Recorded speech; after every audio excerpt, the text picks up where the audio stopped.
స్ఫూర్తి ప్రదాతలు. స్ఫూర్తి ప్రదాతలంటే మన జీవితంలో వారిని చూసి నేర్చుకుని మనము కూడా ఆ కార్యక్రమాన్ని చేసే విధంగా ప్రేరేపిస్తాయి.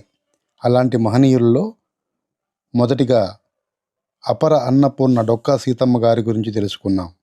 ఈరోజు ఆమె జీవితంలో ఒక ఘటనని మీకు పరిచయం చేస్తాను. ఒకరోజు ఆమె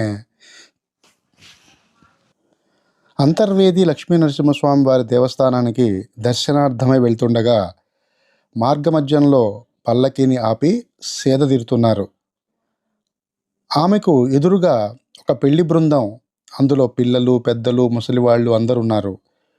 ఆకలితో పిల్లలు బాధపడుతుంటే వారిలో ఒక పెద్దావిడ, నాన్న ఏడవకు, దగ్గరలోనే ఒక నిత్యాన్నదానం జరిగే ఇల్లుంది, అక్కడికి వెళ్తే మనం భోజనం చేయొచ్చు, పిల్లలకు పాలు పట్టవచ్చు, అంతవరకు ఓపిక పట్టండి అని చెప్పడం అక్కడ గుడికి వెళుతున్నటువంటి ఆ తల్లి విన్నారు.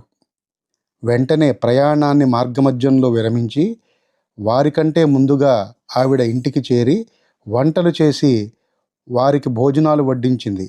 ఆ పెళ్లి బృందం వారు ఆవిడ చూపిన ఆదరాభిమానాలకు అమితానందభరితులయ్యారు. చూసారా, మనం ఎక్కడికన్నా ప్రయాణం అవుతుంటే ఇంటికి బంధువులు వస్తుంటేనే చాలా ఇబ్బంది పడతాం.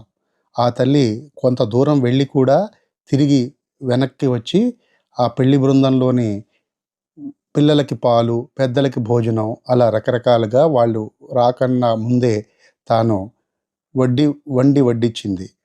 జీవితంలో ఆ తల్లిని చూసి మనం కూడా ఇది నేర్చుకోవాలి. ఇంకో భాగంలో ఇంకో విషయం గురించి తెలుసుకుందాం.